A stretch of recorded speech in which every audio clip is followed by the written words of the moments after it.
My name is Walter Evans, but everyone calls me Walt. I'm 65 years old now, and when I look back at my life, I see a journey filled with dreams, heartbreak, triumph, and lessons that shaped me into the man I am today. Born in 1960 in a small town in Ohio, I never imagined the twists and turns my life would take. You know, they say life is like a football game.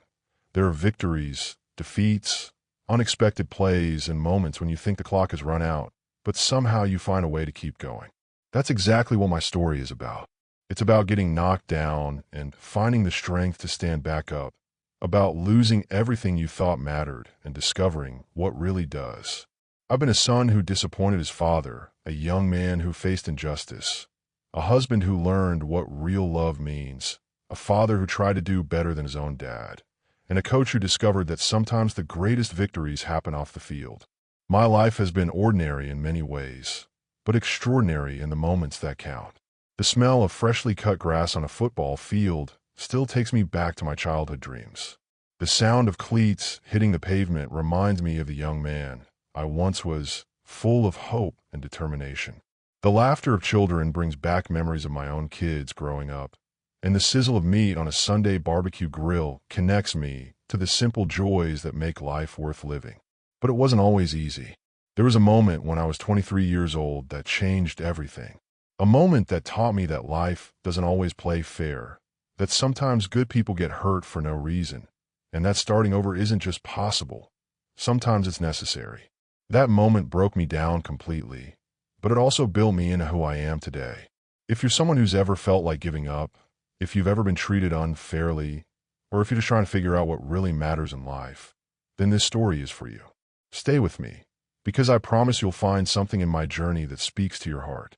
Hit that subscribe button if you want to hear more stories like this, because we all need reminders that we're not alone in our struggles. I was born on a cold February morning in 1960 in Lima, Ohio. My father, Robert Evans, worked at the railroad yard, and my mother, Mary, was a secretary at the local elementary school. We live in a modest two-bedroom house on Maple Street, where the American flag hung proudly from our front porch, and my mother's rose bushes lined the walkway. From the moment I could walk, I had a football in my hands. My earliest memory is of my dad teaching me to throw a spiral in our backyard. He kneeled down about 10 feet away, his rough hands ready to catch whatever wobbly pass I could manage. "Keep your elbow up, Walt," he'd say, "and follow through." A good quarterback always follows through. Dad had played high school football back in his day, and though he never made it to college, he lived his dreams through me. Every Friday night, we'd sit together on the couch watching the local high school games on television. He'd explain the plays, the strategy, the importance of reading the defense.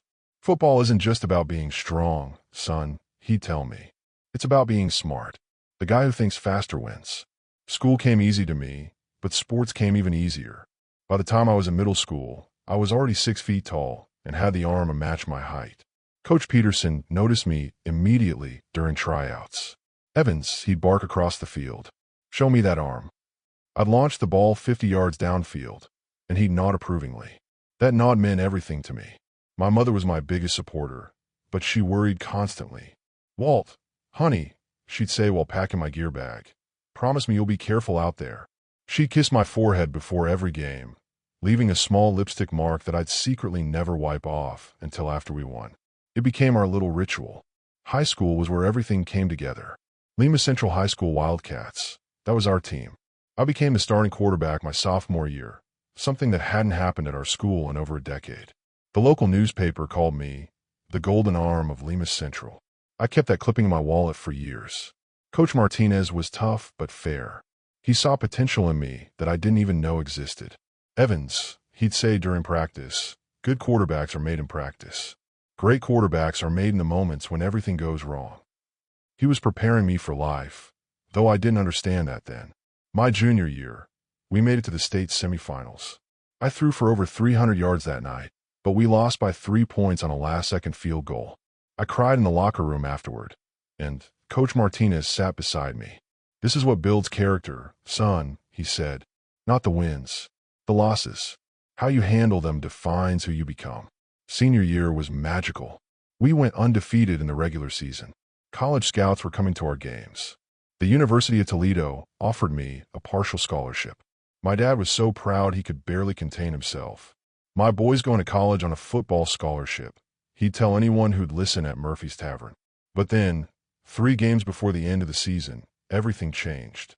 During practice on a Tuesday afternoon, I planted my foot wrong coming out of rollout. I heard the pop before I felt the pain. My knee buckled, and I went down hard. The silence that followed was deafening. The doctor's words still echo in my head. Torn ACL. Surgery required. Your football playing days are over. Just like that, 18 years of dreams vanished. The scholarship disappeared. The future I'd mapped out crumbled. I was 17 years old, and I felt like my life was ending. The summer after graduation was the longest of my life. While my classmates prepared for college, I worked at Henderson's hardware store, stocking shelves and learning that life doesn't always go according to plan. The months following my injury were the darkest of my young life. I'd wake up every morning forgetting for just a moment that my knee was destroyed, that my dreams were gone. Then reality would hit like a cold slap across the face. The brace on my leg was a constant reminder that the future I'd planned no longer existed. My father took the news harder than I expected. He'd invested so much of himself in my success that when it disappeared, part of him seemed to disappear too. He'd come home from work and go straight to his chair, barely acknowledging me. The man who once threw passes with me in the backyard now couldn't even look me in the eye. All those years of practice, he'd mutter to my mother when he thought I couldn't hear. All for nothing. Mom tried to keep the family together. She'd make my favorite meals, suggest we watch movies together, anything to lift our spirits. Walt, honey, she'd say, this isn't the end of your story. It's just a different chapter. But at 18, those words felt empty. When you've defined yourself by one thing your entire life, losing it feels like losing yourself. The physical therapy was brutal. 3 times a week, I'd drive to the clinic where Mrs. Rodriguez would put me through exercises that made my knee scream. No pain, no gain, Mijo, she'd say with that encouraging smile of hers. Your knee needs to remember how to be strong again. Some days I want to quit. Some days I did quit, lying on the table, tears streaming down my face. But something kept me going back. Maybe it was stubbornness. Maybe it was hope. Or maybe it was the realization that if I gave up on this, I'd give up on everything. Mrs. Rodriguez became more than a therapist. She became a teacher. Life is going to knock you down many times, Walt, she told me during one particularly difficult session. The question isn't whether you'll fall. The question is whether you'll get back up. By October, I could walk without limping. By November, I could jog slowly. I wasn't the same athlete I'd been, but I was mobile. More importantly, I was learning that there were other ways to be involved in football. Coach Martinez asked if I'd help with the freshman team. You know the game better than most, he said. These kids could learn from you. Standing on the sidelines, that first practice was bittersweet. I watched those 14-year-old boys run the same drills I'd run, make the same mistakes I'd made, dream the same dreams I dreamed. But something unexpected happened. When I showed a young quarterback how to read a blitz, when I helped a receiver run a better route, when I saw their faces light up with understanding, I felt something I hadn't felt since my injury. Purpose. That winter, I applied to Ohio State University as a regular student. No scholarship, no special treatment. My grades were good enough to get in, and my parents had saved some money over the years. It wouldn't be easy, but it was possible. I'm proud of you, my father said the night I got my acceptance letter. They were the first words of encouragement he'd spoken to me in months. I decided to major in education with a focus on physical education. If I couldn't play football, maybe I could teach it. Maybe I could help other kids avoid the mistakes I'd made. Or better yet, help them handle setbacks when they came. Because setbacks always come. Spring semester of my freshman year at OSU was a revelation. The campus was huge, the classes were challenging, and for the first time in my life, I was just another face in the crowd.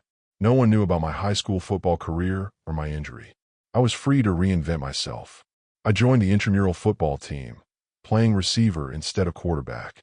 My knee held up well enough for non-contact play, and I found joy in the game again. It wasn't the same joy. It was quieter, more mature, but it was real. I also started dating a girl named Jennifer from my American literature class. She was studying to be a teacher too, and she had this way of making me laugh even on the hardest days. By the end of my freshman year, I realized something important. My injury hadn't ended my life. It had redirected it. I was going to be a teacher and a coach. I was going to help kids navigate the same challenges I'd faced. I was going to turn my setback into someone else's comeback. But life had more lessons to teach me, and not all of them would be as gentle as learning to walk again. Ohio State in 1979 was everything I'd imagined college would be.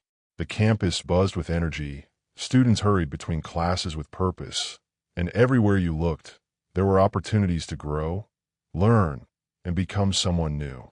I threw myself into my studies with the same intensity I'd once brought to football practice. My education classes were eye-opening.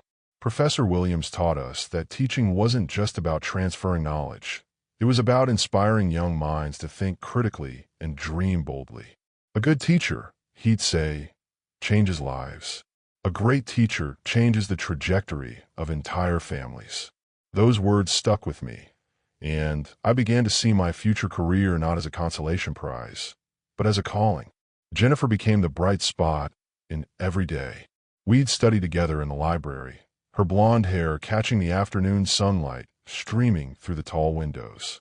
She was majoring in elementary education and had this incredible ability to make even the most complex concepts seem simple and beautiful.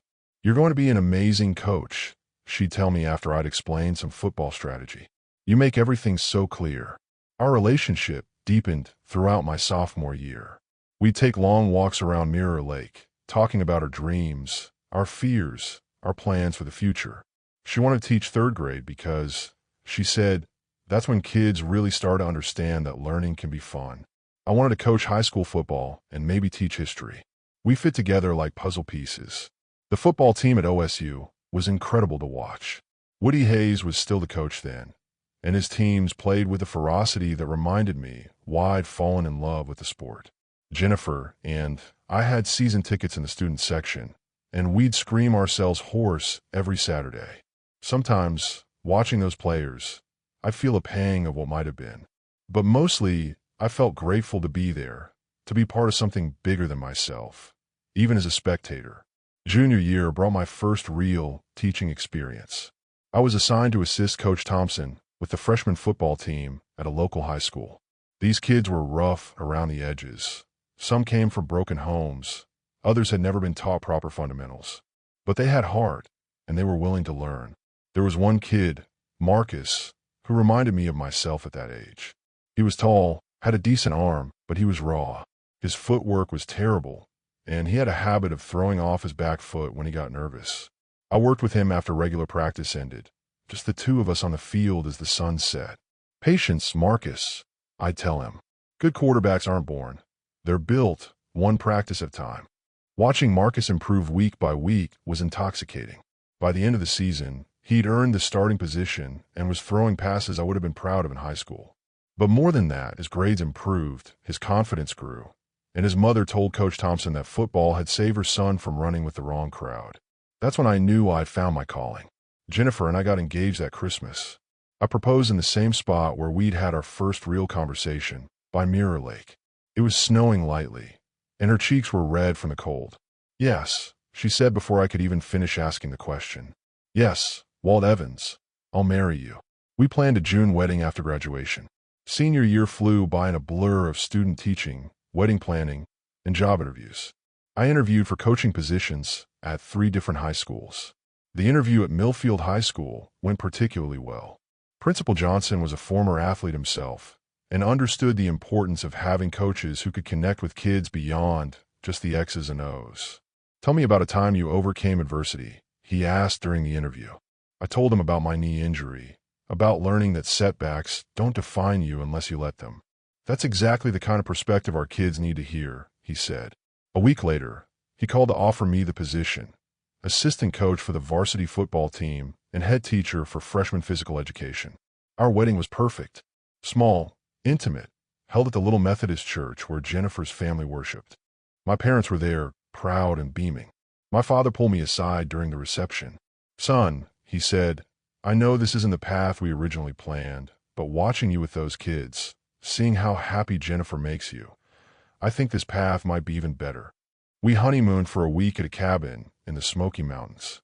No phones, No distractions, just the two of us planning our life together.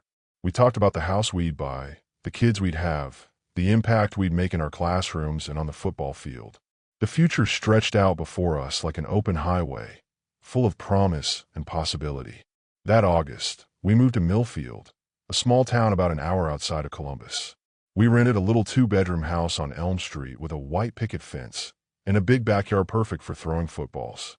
Jennifer got a job teaching third grade at Millfield Elementary, and I reported to the high school, ready to begin the next chapter of our lives.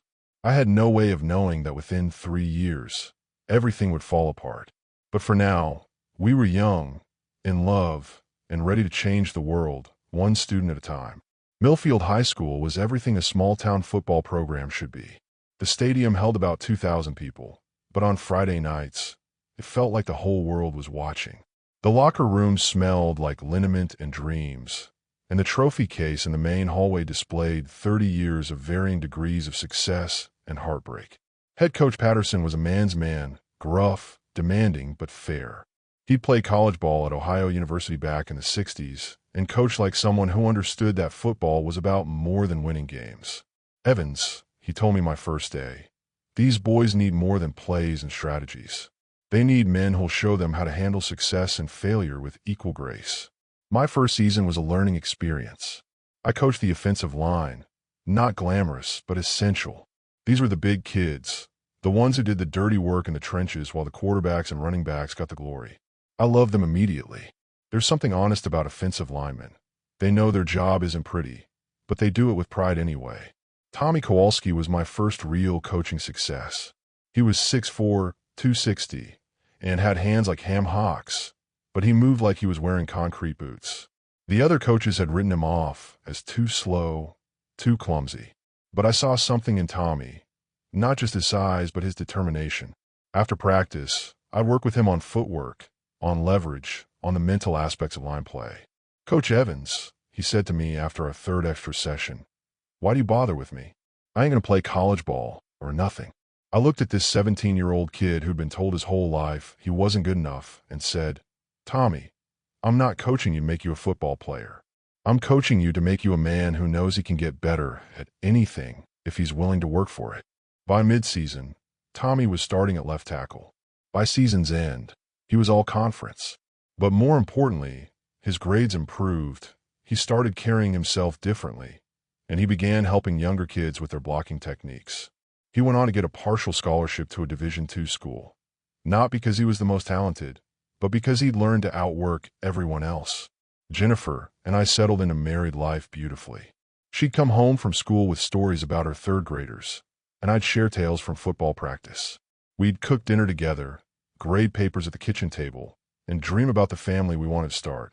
On weekends, we'd explore the countryside around Millfield, finding little antique shops and diners where the coffee was always fresh and the conversation always friendly.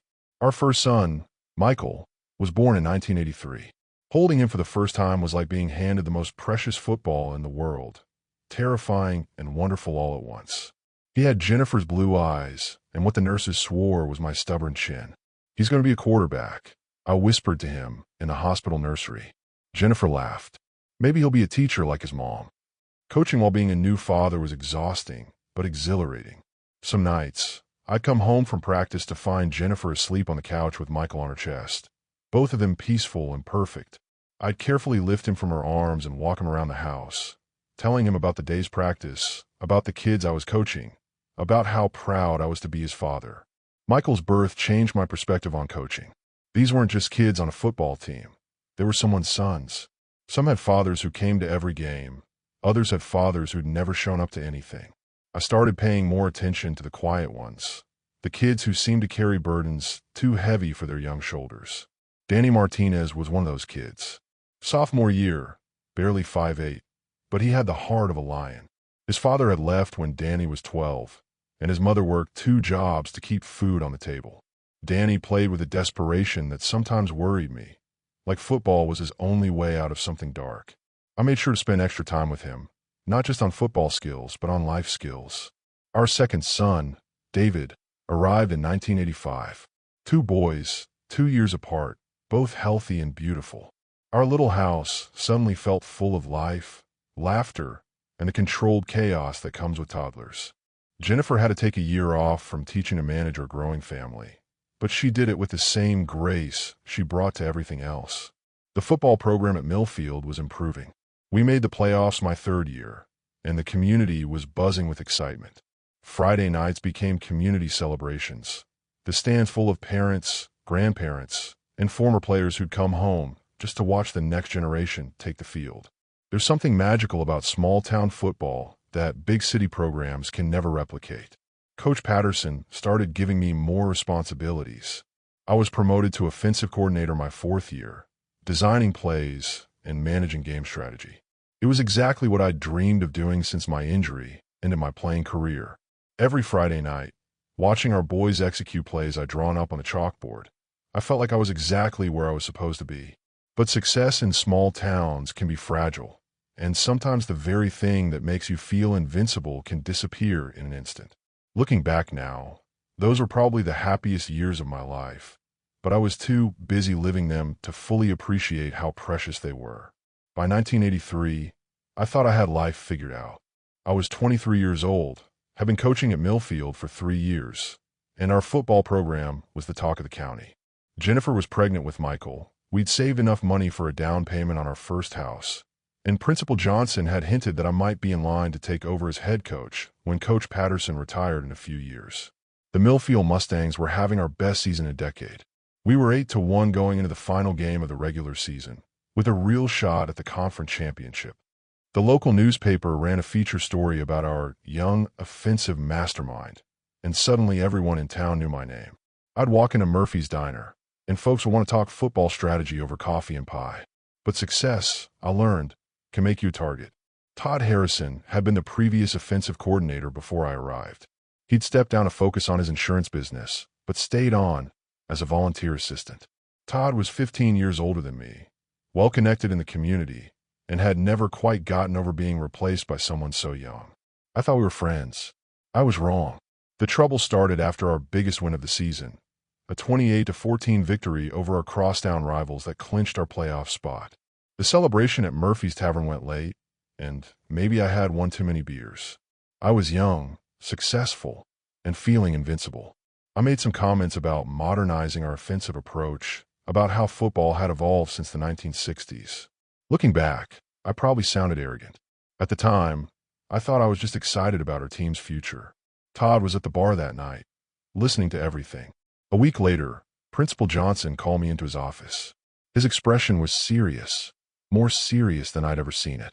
"Walt," he said, "I need to ask you about some concerns that have been brought to my attention regarding your conduct." The accusations hit me like a physical blow. Todd had gone to the principal, and apparently to several school board members, claiming that I'd been drinking excessively, that I'd made inappropriate comments about other coaches, and most damaging of all, that I'd been taking credit for Coach Patterson's work. None of it was true, but Todd had been clever. He'd taken my youthful enthusiasm and twisted it into evidence of arrogance and disrespect. "These are serious allegations, Walt," Principal Johnson continued. "I have to investigate them properly. Until this is resolved, you're suspended from all coaching duties." The words echoed in the small office like gunshots. Suspended. 3 days before our first playoff game. I tried to defend myself, to explain what had really happened, but the damage was done.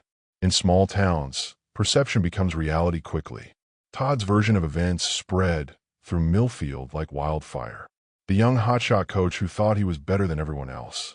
The outsider who'd gotten too big for his britches. The ungrateful kid who'd bitten the hand that fed him. Jennifer was 8 months pregnant when this exploded. She'd come home from school to find me sitting at the kitchen table, staring at my suspension letter. "What happened?" she asked, and when I told her, she held me while I cried. "We'll get through this," she whispered. "The truth will come out." But the truth, I learned, doesn't always win. The investigation took 2 weeks. 2 weeks during which I had to watch our team prepare for playoffs without me. 2 weeks during which former friends crossed the street to avoid talking to me. 2 weeks during which I questioned everything I thought I knew about fairness, loyalty, and small-town values. Coach Patterson tried to support me, but his hands were tied. "I know you, Walt," he told me privately. These accusations don't match the man I've worked with for 3 years. But the school board is spooked. They're worried about community perception. Even he couldn't look me in the eye when he said it. The worst part was watching my players' faces when the suspension was announced. These kids I'd coached, mentored, and cared about looked at me with confusion and disappointment. Tommy Kowalski, who'd become like a little brother to me, wouldn't even make eye contact. Danny Martinez looked like I'd personally betrayed him. The school board's decision came down 3 days before Michael was born. Due to concerns about conduct and character, they were terminating my contract at the end of the school year. No hearing, no chance to present my side, no consideration of 3 years of dedicated service. Just a pink slip and a recommendation that I find employment elsewhere. Our son was born into a world that had suddenly become uncertain and cold. I held Michael in a hospital room, looking into his innocent eyes, and promised him that his father would never give up, never stop fighting for what was right, never let anyone crush our family's dreams. But leaving Millfield felt like exile. We packed our belongings into a rented truck on a gray December morning. Jennifer was still recovering from childbirth. Michael was barely 3 weeks old, and I was a 23-year-old man whose career had been destroyed by lies and small-town politics. As we drove out of town, passing the football stadium where I'd spent 3 of the best years of my life, I made myself a promise. I would rebuild. I would prove that Walt Evans was a man of character. And someday, somehow, I would make sure that what happened to me never happened to anyone else. But first, we had to figure out where to go and how to start over with nothing but our integrity and each other. The drive from Ohio to North Carolina took 12 hours, but it felt like crossing into another universe. Jennifer held baby Michael in her arms while I drove our loaded truck down Interstate 77, both of us silent for long stretches, processing the magnitude of what we were leaving behind and the uncertainty of what lay ahead. My college roommate, Steve Henderson, had moved to Charlotte after graduation and worked in construction. When I called him, desperate and embarrassed, he didn't hesitate. "Come on down, Walt," he said. "I know folks who are always looking for good people. We'll figure this out together." Steve was the first person in months who believed in me, without question. Charlotte in 1984 was a city in transition, growing, expanding, full of opportunities for people willing to work hard. We found a small apartment in a complex called Sunset Gardens. Nothing fancy, but clean and affordable. Jennifer took one look at the tiny nursery we created for Michael and started crying. Not from sadness, but from relief. "We're going to be okay here," she said. "I can feel it." Steve got me a job with his construction company, Piedmont Builders. The owner, Mr. Frank Coleman, was a straight-talking man who'd built his business from nothing. "I don't care about your past," he told me during our brief interview. "I care about your work ethic. Show up on time, do good work, treat people right, and you'll have a place here as long as you want it." Manual labor was humbling after 3 years of being called Coach Evans. I spent my days framing houses, pouring concrete, learning trades I'd never imagined myself doing. My hands, which had once diagrammed football plays, now held hammers and levels. But there was dignity in the work and peace in the physical exhaustion that came at the end of each day. Jennifer found work substitute teaching in the Charlotte-Mecklenburg school system. It wasn't ideal, no benefits, inconsistent hours, different schools every day, but it kept her connected to education and broad and crucial income.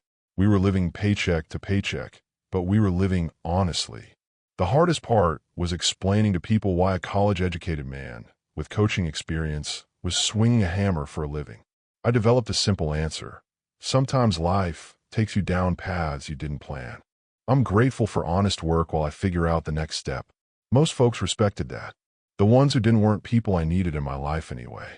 Michael's first birthday party was held in our tiny apartment living room. Just Jennifer, me, and our baby son. We couldn't afford much, but Jennifer had made a cake from scratch, and I'd built him a small wooden toy box in Mr. Coleman's workshop. As we watched Michael tear into his presence, I realized something important. Happiness doesn't require a big house or a prestigious job. It requires love, commitment, and the courage to keep building towards something better.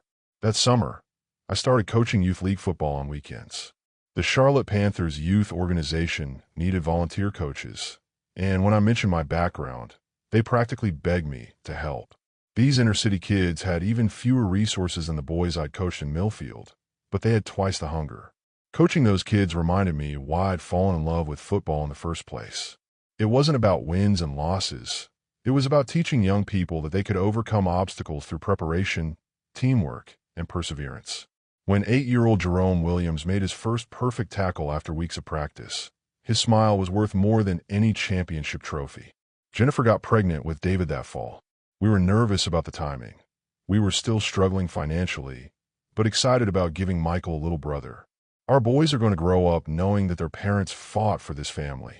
Jennifer said one night as we sat on our small balcony, watching the Charlotte skyline twinkle in the distance. By my second year in construction, I'd been promoted to crew supervisor. Mr. Coleman trusted me to manage small projects and train new workers. The skills I developed as a coach, leadership, communication, problem-solving under pressure, translated perfectly to construction work. "You're a natural at this, Walt," he told me. "Ever think about making this permanent?" But I knew construction wasn't my final destination. I was grateful for the work, for the income, for the respect I'd earned, but my heart still belonged in education. I started taking night classes at UNC Charlotte, working toward my master's degree in educational leadership. If I was going to get back into coaching and teaching, I wanted to be better prepared than ever. The classes were brutal. After 10-hour days in construction, I'd drive straight to campus, grab dinner from a vending machine, and sit through 3-hour seminars on educational psychology and administrative theory. I'd get home around 10 p.m., help Jennifer with the boys if they were still awake, then study until midnight. But every assignment, every test, every paper was a step toward reclaiming my career. David was born in March of 1985, healthy and beautiful. Now we had 2 little boys, ages 2 and newborn, in a 2-bedroom apartment while I worked construction and went to school at night. From the outside, it might have looked like we were barely surviving. But inside our little family, we were thriving. We had each other, we had hope, and we had a plan. By the end of my second year in Charlotte, I knew it was time to take the next step toward getting back into coaching. The question was whether anyone would give Walt Evans a second chance. The phone call came on a Thursday evening in March 1986. I was helping Michael with his blocks on the living room floor, while Jennifer fed baby David. Both of us tired from long days, but content in our little routine. When the phone rang, Jennifer answered with David still in her arms. "Walt, it's for you," she said, her voice carrying a note of curiosity. "Someone from a school in Tennessee." Dr. Patricia Williams was the principal at Riverside High School in Cookeville, Tennessee. She'd somehow gotten my name from a contact at UNC Charlotte who'd mentioned my background in coaching and my work toward my master's degree. "Mr. Evans," she said, "we have an opening for an assistant coach and physical education teacher. Your combination of education and real-world work experience is exactly what we're looking for." I was honest with her about what had happened in Millfield. I'd learned that trying to hide the past only makes it more dangerous when it surfaces later. Dr. Williams listened without judgment, asked thoughtful questions, and said something that surprised me. Everyone deserves a second chance, especially someone who's fought as hard as you have to rebuild. The interview was scheduled for the following Friday. I drove the 5 hours to Cookeville in our old Honda Civic, wearing the one good suit I owned, carrying copies of my teaching certificate, my master's coursework transcripts, and 3 letters of recommendation. One from Mr. Coleman, one from Steve, and one from the youth league director in Charlotte. Riverside High School was bigger than Millfield, with about 800 students and a football program that had seen better days. They'd had 3 different coaches in the past 5 years, and morale was low. But the facilities were good, and more importantly, the administration seemed committed to building something sustainable. "What would you bring to our program?" asked Coach Reynolds, the head coach who was only a few years older than me, but carried himself like a veteran. "Stability," I answered, "and the understanding that coaching is about more than just football. These kids need men in their lives who will be consistent, who will hold them accountable, and who will care about their success long after their playing days are over." They offered me the job on the spot. Assistant coach for the varsity team, head coach for junior varsity, and full-time physical education teacher. The salary was modest, but steady, with benefits that included health insurance for my family. After 2 years of uncertainty, we were about to have security again. Moving to Cookeville that summer felt like coming home to a place I'd never been. It's a college town, home to Tennessee Tech University, with tree-lined neighborhoods and the kind of community spirit that reminded me of the best parts of small-town life, without the suffocating politics that had destroyed us in Millfield. We found a rental house on Maple Avenue, 3 bedrooms, a big backyard, and a front porch where Jennifer could sit with the boys on summer evenings. For the first time in 2 years, Michael had his own room, and we could spread out like a real family again. The football team I inherited as JV coach was a mess. These kids had been told they weren't good enough for varsity so many times that they'd started believing it. Our first practice, I gathered them in a circle and said, "Gentlemen, forget everything you've been told about not being varsity material. My job isn't to prepare you to sit on the bench. My job is to prepare you to take those varsity spots away from the guys who think they're safe." You should have seen their faces light up. Tommy Patterson, no relation to my old coach, was my quarterback.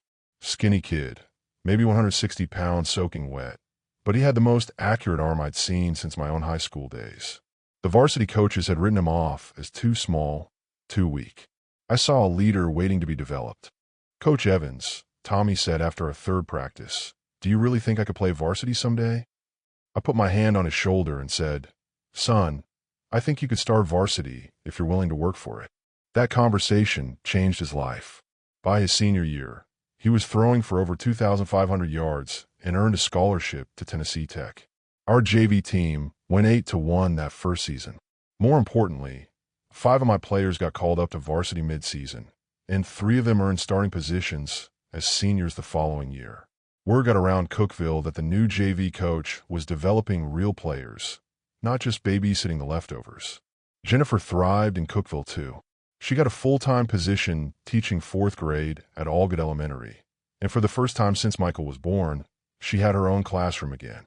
"I forgot how much I missed this," she'd tell me, coming home energized from working with her students. Our marriage, which had been strained by the uncertainty and financial pressure of the past few years, began to feel strong again. The boys loved having a backyard. Michael, now 3, would throw his little football against the back fence for hours, imitating the quarterbacks he'd seen on TV. David was walking now, following his big brother everywhere, both of them covered in dirt and grass stains by dinner time. This was the childhood I dreamed of giving them. Sunday barbecues became our family tradition. Jennifer would invite neighbors, other teachers, assistant coaches, and their families. Our backyard would fill with the smell of grilled burgers and the sound of children laughing while adults talked about work, sports, and life. These weren't just social gatherings. They were my way of building the kind of community I thought we'd lost forever. But the real test came in my 3rd year, when Coach Reynolds took a job in Memphis and Dr. Williams asked if I'd be interested in the head coaching position. At 29, I'd be the youngest head coach in the county, leading a program that hadn't had a winning season in 4 years. Some folks thought I wasn't ready. I knew I'd been preparing for this moment my entire life. Taking over as head coach would mean everything I'd learned about resilience, leadership, and second chances would be put to the ultimate test. The day I was named head coach of Riverside High School was one of the proudest moments of my life. I called my father from Dr. Williams' office, my voice shaking with excitement. "Dad, I got it. I'm a head coach again." There was silence on the other end. Then my father's voice, thick with emotion, "Son, I knew you'd make it back. I never doubted you for a minute." That wasn't entirely true. There had been plenty of doubt during those dark days after Millfield, but it didn't matter now. What mattered was that Walt Evans was back where he belonged, and this time, I was ready for the responsibility. My first team meeting as head coach was held in the same gym where I'd first interviewed 6 years earlier. 43 young men sat in the bleachers, some skeptical, others hopeful, all of them wondering what this new coach would bring to their program. I looked at each face and saw myself at 17, full of dreams, hungry for guidance, needing someone to believe in them. "Gentlemen," I began, "we're going to build something special here. Not just a winning football team, but a program that develops men of character. When you graduate from Riverside, you'll be prepared for whatever life throws at you. Because football is going to teach you how to face adversity, work as a team, and never quit on yourself or your teammates." The rebuilding process was slow but steady. We went 4-6 my first year, 6-4 my second, and 8-2 my third. But the real victories happened off the field. Our graduation rate improved dramatically. College recruiters started making regular visits. Most importantly, our players began carrying themselves differently, with pride, discipline, and confidence that extended far beyond Friday nights. Marcus Johnson was my greatest coaching success. He came to me as a sophomore, angry at the world, failing 3 classes, and headed for trouble. His father had been deployed overseas for 18 months, and his mother was working double shifts to keep the family afloat. Marcus was big, strong, and talented, but he had no direction. "Son," I told him after his 3rd practice fight, "you've got 2 choices. You can use that anger to destroy yourself, or you can use it to build something better. But you can't do both." I kept him after practice every day for 2 weeks, not just working on football skills, but talking about life, about responsibility, about the man he could become. Marcus's transformation was remarkable. By his senior year, he was team captain, honor roll student, and headed to Vanderbilt on a full scholarship. At the senior banquet, he stood up and said, "Coach Evans didn't just teach me football. He taught me how to be a man." There wasn't a dry eye in the room. Home life was everything I dreamed it would be. Michael and David were growing into fine young men. Michael, now 10, was showing real athletic ability and a natural leadership quality that reminded me of myself at that age. David, 8, was quieter but incredibly bright, always asking questions about everything from why grass grows to how airplanes stay in the sky. Our Sunday barbecues had evolved into legendary community gatherings. Sometimes we'd have 40 people in our backyard. Players, teachers, neighbors, parents, even some of my former construction buddies who drive over from Charlotte. Jennifer would make her famous potato salad. I'd grill enough burgers to feed a small army, and we'd all sit around sharing stories and laughter until the fireflies came out. You know what I love most about these Sunday afternoons? Jennifer asked me one evening as we cleaned up after a particularly large gathering. They're everything we dreamed about when we were young and broke and wondering if things would ever get better. She was right. Success wasn't measured just in wins and losses. It was measured in relationships, in community, in the lives we were touching. My master's degree was completed that spring, and Dr. Williams hinted that I might be considered for an athletic director position when Mr. Peterson retired in a few years. The idea appealed to me, the chance to influence not just football, but all the sports programs, to help even more young athletes develop into solid citizens. But life has a way of reminding you that the most important victories aren't always the ones that happen in public. That summer, my father had a heart attack. It wasn't fatal, but it was serious enough to make us all realize that time with the people we love is more precious than any trophy or recognition. I spent 2 weeks in Ohio helping my parents, and during those long hospital visits, my father and I had conversations we'd never had before. He told me how proud he was of the way I'd handled the Millfield situation, how watching me rebuild had taught him about real strength and character. "I was wrong to be so devastated when he got hurt," he said. "That injury led you to coaching, and coaching led you to the man you become." Driving back to Tennessee after that visit, I realized something profound. The setback that had seemed like the end of the world when I was 17 had actually been the beginning of my real life. Every challenge, every disappointment, every moment of doubt had been preparing me for something better. As I pulled into our driveway that August evening, seeing Jennifer and the boys waiting on the front porch, I knew that whatever the future held, we were ready for it together. 65 years on this earth have taught me that life is not about avoiding the storms.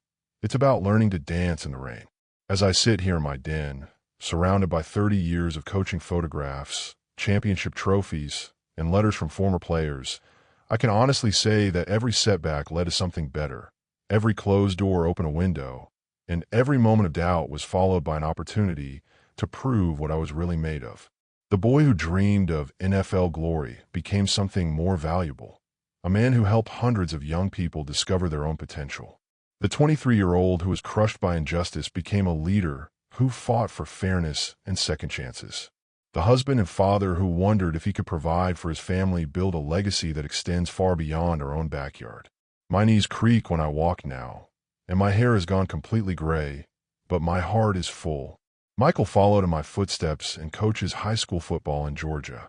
David became an engineer but still calls every Sunday to talk about life, family, and the lessons we learned together. Jennifer and I just celebrated our 40th wedding anniversary, and she's more beautiful to me now than the day I met her. The greatest victory of my life wasn't any championship trophy. It was learning that real strength comes not from never falling down, but from getting back up every single time. If my story teaches you anything, let it be this. Your current chapter isn't your final chapter. Keep writing, keep fighting, keep believing in the possibility of tomorrow. Because sometimes, the life you never planned turns out to be exactly the life you needed to live.